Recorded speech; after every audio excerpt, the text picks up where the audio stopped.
అంటే పొలిమేర 1 చూస్తే పొలిమేర 2 భలే ఉంటుంది. పొలిమేర 1 చూడకుండా 2 చూస్తే మీకు అర్థమవుతుంది, ఎందుకంటే మీకు రీక్యాప్ ఇస్తాం, ఏం జరిగిందో రీక్యాప్స్ ఇస్తాం.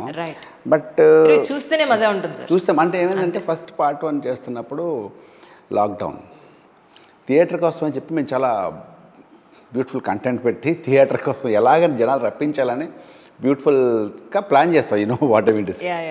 ఆ టైంలో మళ్ళీ సెకండ్ లాక్డౌన్ వచ్చింది. అంటే మనకు అప్పుడు ఏంటంటే లాక్డౌన్ టైంలో బతుకుతామో లేదో తెలియదు, థియేటర్స్ ఓపెన్ ఓపెన్ అవ్వో తెలియదు, ఇంకా లైఫ్ లాంగ్ ఓటీటీలో ఉంటాం, మన థియేటర్స్ ఉంటాయి, మళ్ళీ జనాలు వస్తారా థియేటర్ కానీ అన్నంత సంక్షోభంలో ఉన్న పరిస్థితుల్లో మళ్ళీ జనాలు ఓపెన్ బయటకు వస్తున్నప్పుడు మళ్ళీ సెకండ్ లాక్డౌన్ వచ్చింది. అప్పుడు సెకండ్ లాక్డౌన్ మరి రిలీజ్ అవుతుంది అనమాట. అప్పుడు ఓటీటీకి ఇచ్చేసాం. ఓటీటీకి ఇచ్చిన తర్వాత మళ్ళీ థియేటర్స్కి జనాలు ఎలా చూపించడం అనే ప్రాసెస్లో అర్థమయ్యేటట్టు పార్ట్ 2 చేసి రీక్యాప్లు పెట్టాం అనమాట. అది కానీ నేను ఎక్కడ ఏ పాయింట్లో హ్యాపీగా ఫీల్ అయ్యానంటే, సత్యం రాజేష్ గారు 20 ఏళ్ల క్రితం 2003లో ఒక సినిమాతో ఎంట్రీ 20 ఏళ్లలో ఒక కమెడియన్గా క్యారెక్టర్ ఆర్టిస్ట్గా ఉన్న మీరు తర్వాత మీకంటూ ఒక క్యారెక్టర్, ఒక మెయిన్ మీరే మొత్తం సినిమా అంతటికి అనేటువంటి, అంటే ఆ సినిమాకి స్టోరీ హీరో అయినప్పటికీ మెయిన్ రోల్ మీద అందులో. సో అలాంటి ఒక అవకాశం రావడం అనేది గొప్ప విషయం. సో జనరల్గా ఒక స్టోరీ అయ్యి ఎవరెవరు ఏ క్యారెక్టర్కి ఎవరిని అనుకుందాం కాస్టింగ్ చేసేటప్పుడు టక్కున మనం గుర్తు రావాలంటే చాలా ముద్ర ఉండాలి.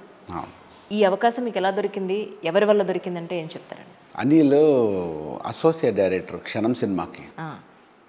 క్షణం సినిమా అప్పుడు అనిల్ మేము అంటే క్షణంలో చాలామంది ఫ్రెండ్స్ ఉన్నారు, చాలామంది ఫ్రెండ్స్ అందరితో సమానంగా జోకులు వేసుకున్నాను, ఒక పార్టీ కూడా చేసుకున్నాం. అప్పుడు అనిల్ ఏంటంటే ఇమీడియట్గా అంత ట్రావెల్ అయ్యాడు, నాకు సినిమా చేద్దాం బ్రదర్, ఒక సినిమా ట్రావెల్ అయ్యాడు. ఆ సినిమా అన్న కథ అంత విన్న తర్వాత నాకు క్లైమాక్స్ వర్కౌట్ నాకెందుకో చాలా ఆర్టిఫిషియల్ కనిపించింది అని చెప్తే ఓకే బ్రదర్ అని చెప్పేసి జెన్యూన్గా ఇంకా మళ్ళీ చేస్తాను ఇంకోటి చేద్దాం అని చెప్పి వెళ్ళిపోయాడు. తను వేరే దారి చేసుకున్నాడు సినిమా. అలా మళ్ళీ ఒక 2-3 ఇయర్స్ తర్వాత లాక్డౌన్ 2019లో వచ్చి భయ కథ ఏనంటే అప్పుడు ఎగ్జామ్ భలే ఉంది అనిల్ అంటే అనిల్కి నాకున్న ఫ్రెండ్షిప్ వల్ల, సో అనిల్ నా దగ్గరగా చూడడం వల్ల ఆ క్యారెక్టర్ మీకైతే బాగుంటుందని చెప్పాడు. నేను పొలిమేర ఒక 10 నిమిషాలు అదిరిపోయింది. అంటే ఎప్పుడు వినని ఒక కంటెంట్ వినగానే భలే ఉంది బ్రదర్ అనగానే కట్ చేసి ఇలా వద్దన్నా ఇంటర్వ్యూలో అవుతుంది అనగానే నేను చాలా అంటే అంత ఎగ్జైట్ చేస్తాను. So Anil that credit goes to Anil. Right. కానీ ఓటీటీ ప్లాట్ఫామ్స్లో డిఫరెంట్ కాంటెంట్స్ బాగానే వస్తున్నాయి. అవునవును. కానీ ఇంట్రెస్టింగ్గా జనాల్ని కూర్చోబెట్టగలిగే సినిమాలు వేళ్ల మీద లెక్క పెట్టదు. అవును. ఇది 1 ఇయర్ క్రితం వచ్చిన నిన్న రాత్రి నేను చూసినా కూర్చోబెట్టేసింది. మీరు నమ్మరు, 11:30 కూర్చున్నాను, అంటే అన్ని వర్క్స్ అయిపోయి ఇప్పుడు చూడాలి ఖచ్చితంగా దీన్ని. 11:30 కూర్చుంటే ఎఫ్ఎఫ్ చేసేద్దాం, ఫాస్ట్ ఫార్వర్డ్లో చూసేయచ్చు, 1.7 వెళ్ళాలి కదా అనుకున్నాను. అబ్బే అలా కుదరలా.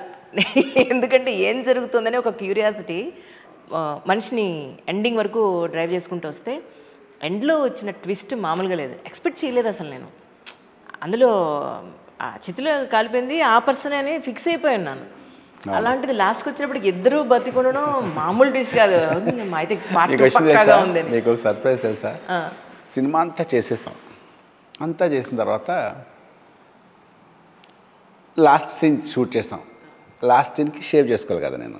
సో లాస్ట్ సీన్ కోసం షేవ్ చేసుకున్న తర్వాత షేవ్ చేసేసి లాస్ట్ సీన్ తీసిన తర్వాత నేను సినిమా చూడలేదు, డబ్బింగ్ చెప్పాను అంతే. లాస్ట్ సీన్కి డబ్బింగ్ అవసరం లేదు. సో డబ్బింగ్ చెప్పాం, లాస్ట్ సీన్ ఉందన్న విషయం మర్చిపోయాను నేను. ఫస్ట్ కాపీ చూసి నేనే షాక్. అంటే మీరు ఆడియన్స్ ఎలా ఫీల్ అయ్యారు తెలియదు. నేను సినిమా చూసినప్పుడు ఇంటర్వ్యూలో లేచి మధునందన్ ఆర్టిస్ట్ ఉన్నాడు కదా, ఇంటర్వ్యూలో లేచి హాక్ చేసుకుని బావా అద్రిపోయిందిరా అన్నాడు. నా అనాలిసిస్ ఏంటంటే ఫస్ట్ హాఫ్ చాలా స్లోగా ఉంటుంది, అంటే స్టోరీలోకి వెళ్ళడానికి చాలా న్యాచురల్గా తీసాం కదా. ఏమైంది ఫస్ట్ హాఫ్లో అనుకున్నాడు, హాక్ చేసి సూపర్ అన్నాడు. అరే నేను ఫస్ట్ హాఫ్ సూపర్ అండి, సెకండ్ హాఫ్ ఇంకా నెక్స్ట్ లెవెల్ ఉంటుందని చెప్పాను.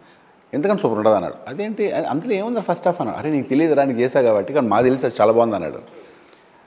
ఇంటర్వెల్లో ఈసారి క్లైమాక్స్ నేను షాక్ అయ్యానండి. క్లైమాక్స్ ఆసి పార్ట్ 2కి పెడతారు అనిల్ అన్నాను. నీకు సర్ప్రైజ్ అనేవాడు తప్ప ఇది ఎక్స్పెక్ట్ చేయలేదు నేను. అంటే నాకు చెప్పలేదు లాస్ట్ సీన్ షూట్ ఇదేం చేస్తున్నాను అని చెప్తాను నీకు. జస్ట్ చిన్న ఆడియన్స్ మిస్గైడ్ చేస్తున్నాను, just wait and see, suspense thriller అనేవాడు. ఏంటంటే జస్ట్ ఇలా తాగుతూ ఇలా ఇస్తే అమ్మాయి కనిపిస్తుంది అని చెప్పాడు కదా. ఇదేంటంటే మధ్యలో వేస్తామని నాకు ఆల్రెడీ ముందే పరిచయం ఉన్నట్టు అన్నాడు తప్ప అది క్లైమాక్స్ నాకు చెప్పలే అనిల్ అన్న సర్ప్రైజ్ అనేవాడు. కానీ అంటే మిమ్మల్ని సినిమా స్టార్టింగ్ నుంచి ఎండింగ్ వరకు కూడా మీ పనేదో మీ పని, మీ ఫ్యామిలీ, మీ ఆటో, మీ కష్టార్జితం, చాలా సింపుల్ పర్సన్, పెద్దగా భయంకరమైన ఎమోషన్స్ అవును లేదంటే భయంకరమైన కోపం ఇలా ఏది చాలా ప్లెయిన్గా ప్రెసిడెంట్ వెళ్ళిపోతుంది. అలాంటిది అన్ఎక్స్పెక్టెడ్ థింగ్ అనమాట. సడన్గా చూపించేప్పటికి అది అట్రాక్ట్ చేస్తుంది ఆటోమేటిక్గా జనాల్ని. కానీ రాజేష్ గారు 20 ఏళ్ళు పట్టిందా మీకు మీకంటూ ఒక ఇంత గొప్ప క్యారెక్టర్ రావడానికి? అంటే దాన్ని మీరు యాక్సెప్ట్ చేస్తారా? లేదండి, అవునా? ప్రతి సినిమాలే ఒక డిఫరెంట్. వేదం సినిమా చూడండి ఒకసారి. అయ్యో, that's my favourite movie. Mirchi చూడండి. ప్రతి I'm just living my marks and I'm just going on. Sustain అవుతున్నా. Of course I'm not successful, మీరు చెప్పింది కరెక్టే. సస్టైన్ అవుతున్నాను, కానీ సస్టైన్ కూడా చాలా బ్యూటిఫుల్ మార్క్స్ తోటి.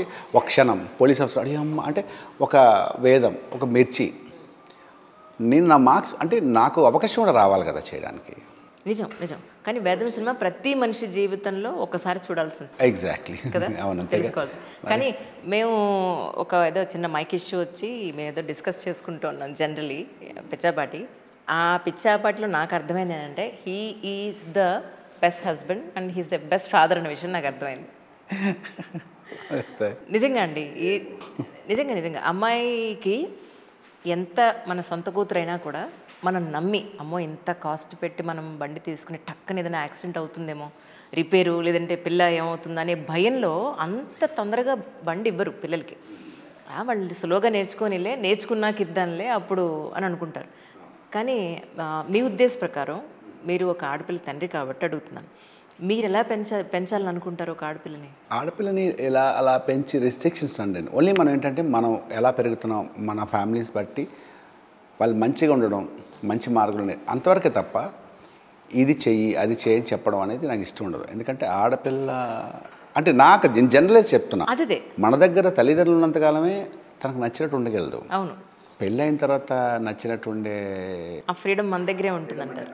ఎలా ఉంటుంది అనేది తన తలరాత, లేదంటే మన కట్టుబాట్ల ప్రకారం ఇప్పుడు దాకా ఇంకా రాలేదు నా feeling. That's how I believe in that's.